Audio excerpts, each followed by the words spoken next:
नमस्ते बच्चों, मेरे चैनल गुरु कृपया क्लासेस पर आपका स्वागत है। तो हम पढ़ रहे थे 10th क्लास की बुक है एक्सतीस भाग 2, जो अनिवार्य हिंदी की बुक है, उसका काव्य खंड हम पढ़ रहे थे। उसमें चैप्टर नंबर 1 और 2 सूरदास और तुलसीदास तो हमने पढ़ लिया था, और देव है वो आपके सिलेबस में नहीं है। तो आज हम पढ़ेंगे जयशंकर प्रसाद। जयशंकर प्रसाद की ये कविता आत्मकथ्य पढ़ने से पहले हम जयशंकर प्रसाद जी के बारे में थोड़ी जानकारी ले लेते हैं, और उसके जीवन परिचय, काव्य कृतियाँ और कुछ जीवन की विशेष घटनाओं के बारे में सामान्य जानकारी पढ़ लेते हैं। तो चलो हम पढ़ते हैं जयशंकर प्रसाद को।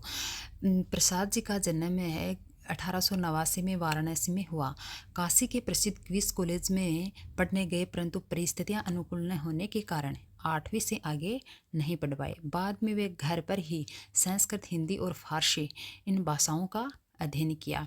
छायावादी काव्य प्रवृत्ति के प्रमुख कवियों में जयशंकर प्रसाद जी एक माने जाते हैं, और 15 नवंबर सन 1937 को हिंदी साहित्य का यह अमर कवि सदा के लिए संसार से विदा हो जाते हैं। तो देखो बच्चों, इसका जन्म है 1889 में और निधन हो जाता है 1937 में। तो इसकी जो उम्र है, यानी छोटी सी उम्र में ही वो चल बसते हैं, यानी कि 48 वर्ष की इसका जीवन काल होता है, और अल्पायु में ही वो इस संसार से विदा हो जाते हैं। लेकिन इस छोटे से जीवन काल में उन्हें इतनी महत्वपूर्ण जो काव्य कृतियाँ, उपन्यास, नाटक, यानी कि साहित्य के क्षेत्र में अपना नाम अमर कर गए। और छायावादी कवि के रूप में, यानी ये छायावादी हैं, छायावादी काव्य प्रवृत्ति के आधार स्तंभ माने जाते हैं जयशंकर प्रसाद जी। छायावादी जो काव्य प्रवृत्ति है उसमें जयशंकर प्रसाद को ब्रह्मा कहा जाता है, यानी छायावाद का ब्रह्मा कहा जाता है। ये छायावाद में 3 जो कवि हैं ये आधारभूत स्तंभ माने जाते हैं, लेकिन जो छायावाद के प्रवर्तक जयशंकर प्रसाद हैं, यानी इसे युग प्रवर्तक भी कहा जाता है। प्रसाद, पंत और निराला, ये तीनों कवि छायावादी काव्य प्रवृत्तियों में छायावाद के ब्रह्म, विष्णु और महेश कहे जाते हैं। यानी जयशंकर प्रसाद जी हैं वह छायावाद के ब्रह्मा कहे जाते हैं। तो चलो इसकी देखते हैं इनकी कृतियों के बारे में आगे। इसकी जो काव्य कृतियाँ हैं वह चित्राधार, कानन कुसुम, झरना, आंसू, लहर, कामायनी आधुनिक हिंदी की श्रेष्ठतम काव्य कृति माने जाने वाली जो एक कामायनी है, पर उस पर उसे मंगला प्रसाद पारितोषिक दिया गया। यानी कि जो कामायनी है इसका ये महाकाव्य है, और अंतिम काव्य कृति भी ये ही मानी जाती है। इस काव्य कृति पर इसे मंगला प्रसाद पारितोषिक, यानी मंगला प्रसाद वो पुरस्कार दिया गया, ये आपको याद रखना है। और इसकी जो आंसू ये काव्य कृति है ये है विरह काव्य है। ये क्या है? विरह काव्य।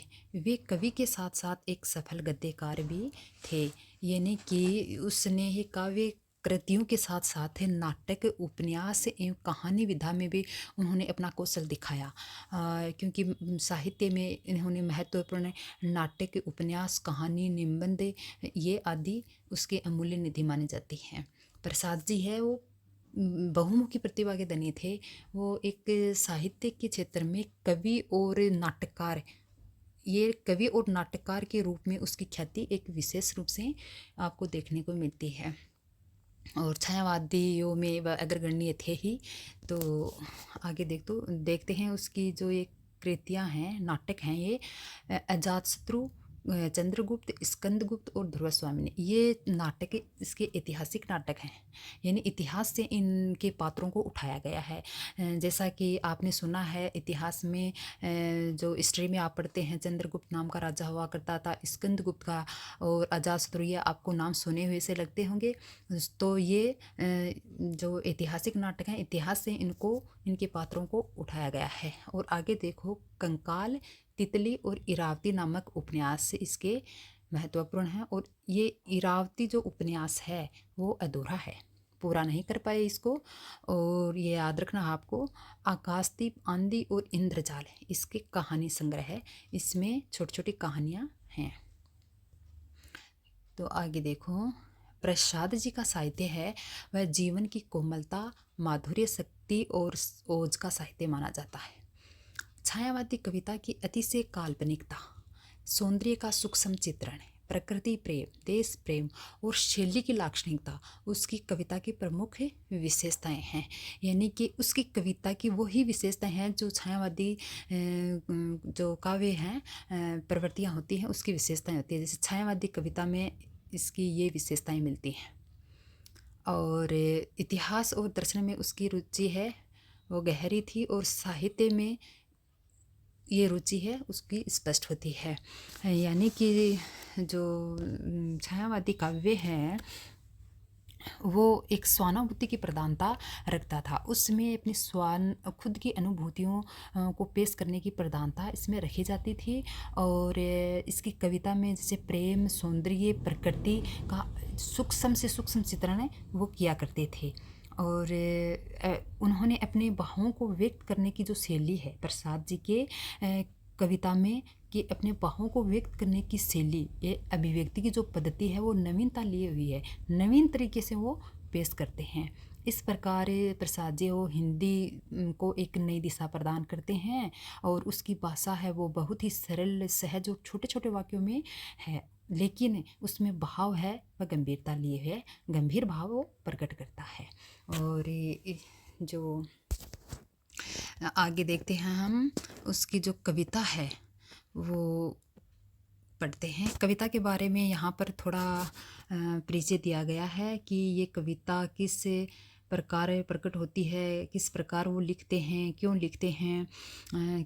तो देखते हैं कि प्रेमचंद के संपादन में हंस पत्रिका का एक आत्मकथा विशेषांक निकलना तय हुआ।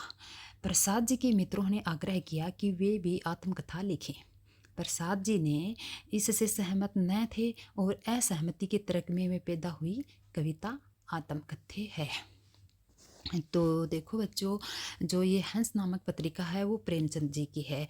प्रेमचंद जी के नेतृत्व में संपादन इसका हुआ करता था, और इस पत्रिका में जो आत्मकथा नाम का एक विशेषांक निकलना तय हुआ। और उसमें आत्मकथा नामक विशेषांक में जो कवि हैं, साहित्यकार हैं, वह अपने जीवन की घटनाओं को अपनी आत्मकथा लिख कर प्रकाशित किया करते थे। तो इसमें क्या है कि उसको, प्रसाद जी को भी उसके मित्र जो हैं, शुभ चिंतक हैं, वो कहते हैं कि आप भी अपनी आत्मकथा लिख कर हमें दीजिए ताकि हम उसमें प्रकाशित कर दें। तो प्रसाद जी को ये बात पसंद नहीं आती है, सहमत नहीं होते हैं, और उस सहमति के तर्क में पैदा हुई ये आत्मकथ्य कविता है। यानी कि वो अपने संबंध में और स्वयं जो अपने बारे में जो विचार करते हैं, उस अनुभवों के आधार पर कहा गया कथन है, ये वक्तव्य है, इसलिए इसका नाम आत्मकथ्य रख दिया। क्या रख दिया? आत्मकथ्य, यानी आत्मा का कथन, खुद के अनुभव का वो कथन। तो देखो बच्चों, आत्मकथा और आत्मकथ्य में ये अंतर है कि कथा यानी कहानी, जो अपने बारे में कहानी लिखता है, अपने जीवन की घटनाओं को पेश करता है, हर एक बात, अच्छाई बुराई, दुख सुख जो भी है वो कुछ भी उसमें छुपाता नहीं है। आत्मकथा में सारी सच है, सूक्ष्म चित्रण उसमें कर देता है। लेकिन जो आत्मकथ्य है, कथ्य का मतलब कथन है, अपने जो अपने मुख से अपने जो अंदर की जो बात है वो व्यक्त करते हैं, उसी के संबंध में तथा स्वयं के अनुभव पर आधारित जो कहा गया कथन है, वक्तव्य है। ठीक है, तो आप इन दोनों के अर्थ को ध्यान में रखिए। आत्मकथ्य है, ये आत्मकथा नहीं है। तो आगे चलो बच्चों, ये कविता है वह पहली बार 1932 में हंस के आत्मकथा विशेषांक में प्रकाशित हो जाती है। जो प्रसाद जी है वो आत्मकथा तो नहीं लिखते हैं, लेकिन उसकी असहमति में उपजे जो अपने विचार हैं उनको व्यक्त करके कविता के रूप में जो लिख देते हैं, और वो छप जाती है एक कविता, छोटी सी कविता के रूप में उसी हंस पत्रिका के आत्मकथा विशेषांक में। तो चलो, छायावादी शैली में लिखी गई इस कविता में जयशंकर प्रसाद के जीवन के यथार्थ और अभाव पक्ष की मार्मिक अभिव्यक्ति हुई है। तो जो छायावादी काव्य की विशेषता तो है कि अपने अनुभवों को, अपने जो विरह है, वेदना को सूक्ष्म से सूक्ष्म उसका चित्रण करें। ये एक छायावादी काव्य की विशेषता होती है। और उसी शैली में वो लिखते हैं अपनी कविता। और उसमें क्या लिखते हैं, इस आत्मकथ्य में क्या है कि अपने जीवन की सच्चाई और एक जो अभाव पक्ष रहा है उसके जीवन में, उसकी मार्मिक अभिव्यक्ति, मर्म को छू लेने वाली अभिव्यक्ति वो करते हैं। छायावादी सूक्ष्मता के अनुरूप ही, यानी छायावादी की एक विशेषता होती है काव्य की सूक्ष्मता, उसके अनुरूप उसी तरीके से वे अपने मनोभाव को व्यक्त करने के लिए जयशंकर प्रसाद ने ललित, सुंदर और नवीन शब्द और बिंबों का प्रयोग किया है। मैंने पहले बताया था ना कि इसमें जो छायावादी काव्य है उसमें अभिव्यक्ति का एक नया तरीका होता है, अपने भावों को व्यक्त करने का नया तरीका होता है, नई पद्धति होती है। तो यहाँ पर यही कहा गया है कि प्रसाद जी ने ललित, सुंदर और नवीन शब्द और बिंबों का प्रयोग करते हुए उसी के सारे अपने जो अभिव्यक्ति करते हैं इसमें, कि उसके जीवन की कथा एक सामान्य व्यक्ति की जीवन की ही कथा है, कोई कुछ विशेष इसमें नहीं है। इसमें ऐसा कुछ भी नहीं है कि जिसे महान और रोचक मानकर लोग वाहवाही करें, कि मेरी आत्मकथा को पढ़कर कि लोग हैं तालियां बजा बजा कर वाहवाही करेंगे, ऐसा मेरे जीवन में नहीं है कुछ भी। कुल मिलाकर इस कविता में एक तरफ कवि द्वारा यथार्थ की छवि करती है, यानी सच ही बताया है उसमें कि भाई मेरे जीवन में ऐसा कुछ नहीं है, एक अभावों से भरी मेरी ज़िंदगी है, दुखों से भरी मेरी ज़िंदगी है। और दूसरी तरफ एक जो कवि है ये महान साहित्यकार है और छायावादी जो काव्य प्रवृत्ति है उसके प्रवर्तक हैं, युग प्रवर्तक हैं, और साहित्य के क्षेत्र में अपनी काव्य कृतियों के द्वारा अपना नाम अमर कर गए और एक अतुलनीय जो ख्याति है वो प्राप्त कर चुके हैं साहित्य के क्षेत्र में। फिर भी वो कवि अपने को सामान्य बता रहा है। तो यहाँ पर उस कवि की, एक महान कवि की विनम्रता प्रकट हो रही है, सादगी प्रकट हो रही है, उसका विनय प्रकट हो रहा है। तो ये था बच्चों इसका थोड़ा सामान्य परिचय। तो अब हम चलते हैं हमारी कविता पर जो आत्मकथ्य नाम से है, ये है, पढ़ते हैं इसको। मधुप गुनगुनाकर कह जाता कौन कहानी, यह अपनी मुरझा कर गिर रही पत्तियां देखो कितनी आज घनी। इस गंभीर अनंत नीलिमा में असंख्य जीवन इतिहास, ये लोग करते ही रहते हैं अपना व्यंग्य मलिन उपहास। तो बच्चों इस कविता में कवि है अपने आत्मकथा न लिखने के कारणों को बताया है। तो मधुप गुनगुना करे, मधुप भरमरे, और यहाँ पर मन रूपी भरमर, जो कवि है अपने मन को भरमर का रूपक दिया है कि कवि कह रहा है कि हे मेरे मन रूपी भरमर, तुम गुनगुनाकर अपने जीवन की कौन सी कहानी कह रहे हो। गुंजन करते भंवरे और डाली से मुरझाकर गिर रही पत्तियों की तरफ इशारा कर कवि कह रहे हैं कि जीवन की ये करुण कहानी तो सुना रहे हैं, उसको अपने जीवन की व्यथाओं की कथा ही तो ये कह रहे हैं। क्योंकि जो एक मधुप होता है, भ्रमर होता है, वो एक फूल पर दूसरे फूल, दूसरे से तीसरे फूल पर उसका रस लेता फिरता है, मंडराता फिरता है, और एक दिन वहीं पर वो समाप्त हो जाता है, लेकिन उसकी प्यास नहीं बुझती है।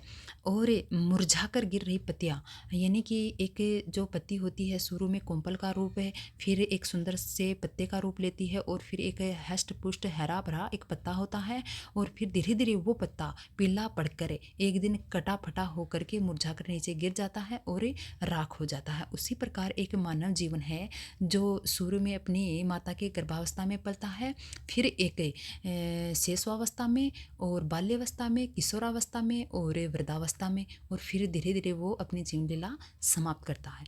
तो कवि कह रहा है कि ऐसी ही मेरी कुछ जीवन की कथा है, और सामान्य जीवन की सभी की यही कथा होती है।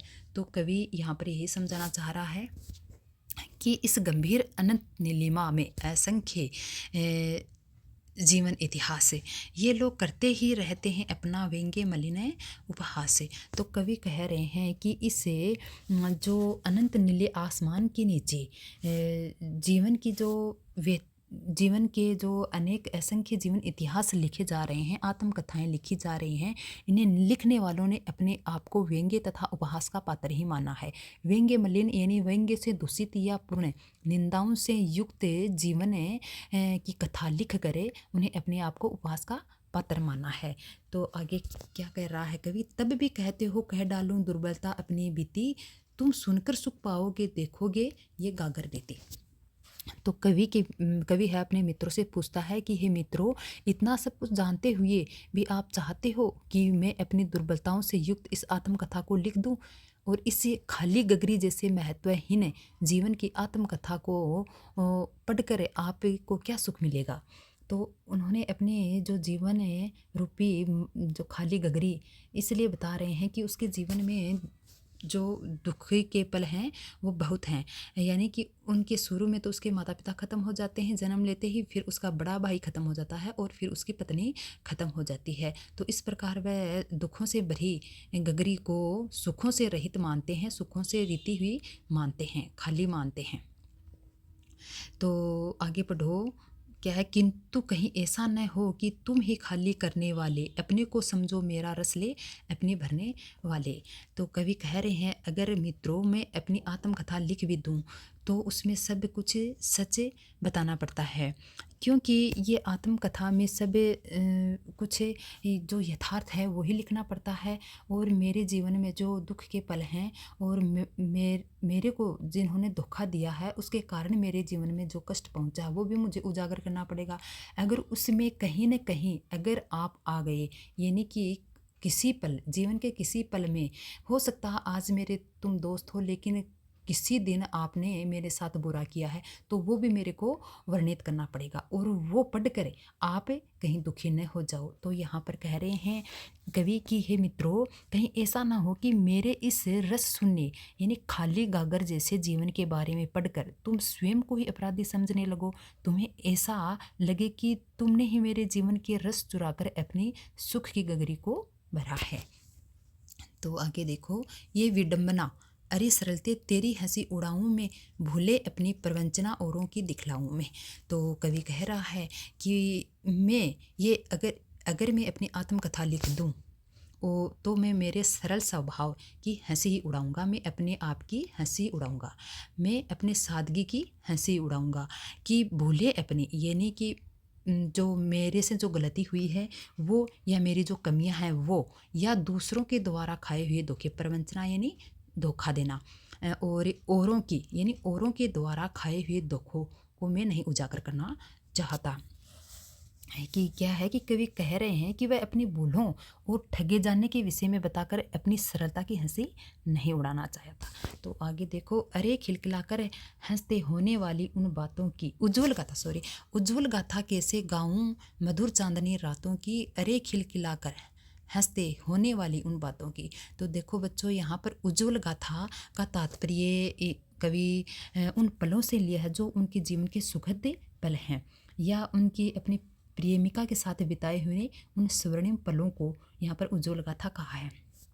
तो कवि कह रहे हैं कि हे मित्रों, में वो उज्ज्वल गाथा कैसे आपके सामने गा दूँ।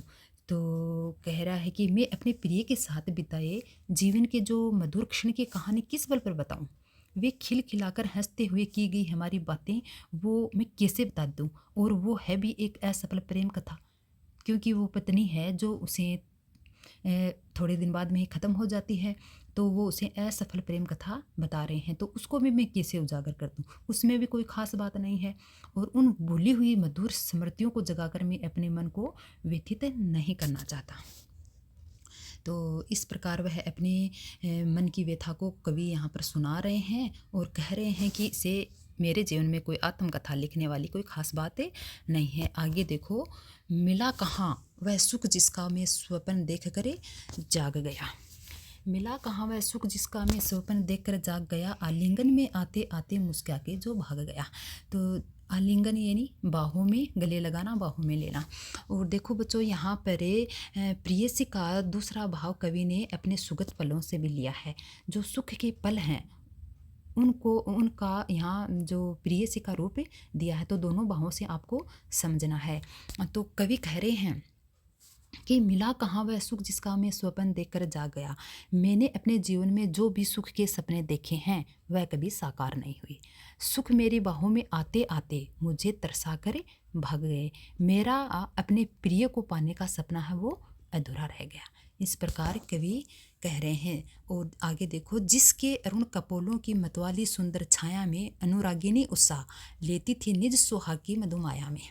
तो यहाँ पर कवि जो है वह अपने प्रेमिका के सौंदर्य का वर्णन बढ़ा चढ़ा कर रहे हैं। तो क्या कह रहे हैं कवि कि मेरी जो प्रिया के गालों पर छाई लालिमा है वो इतनी सुंदर थी और मस्ती भरी थी कि लगता था कि प्रेममयी जो उत्साह यानी प्रातःकालीन उत्साह है वह अपने चारों ओर एक लालिमा छटा बिखेरे रखती है।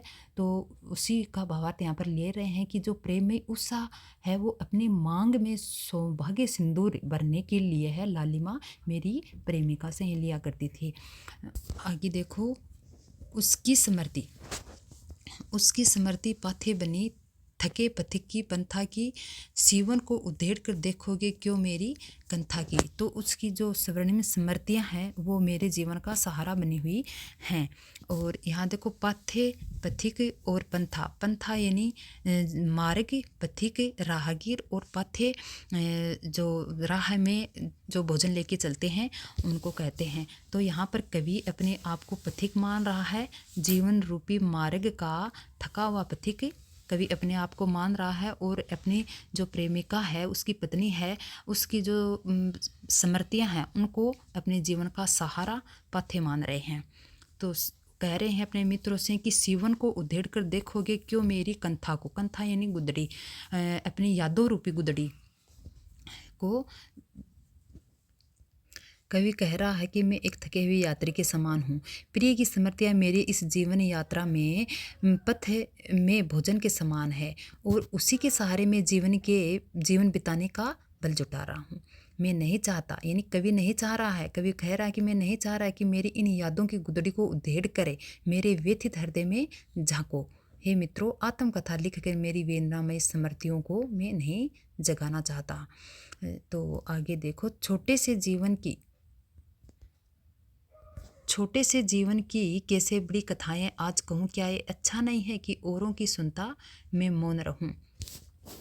तो कवि कह रहे हैं कि मैं ये जो साधारण सा मेरा जीवन है, इस साधारण से जीवन को सीधे साधे व्यक्ति की कहानी है, और इस छोटे से जीवन को मैं बढ़ा चढ़ा कर लिखना मेरे लिए संभव नहीं है।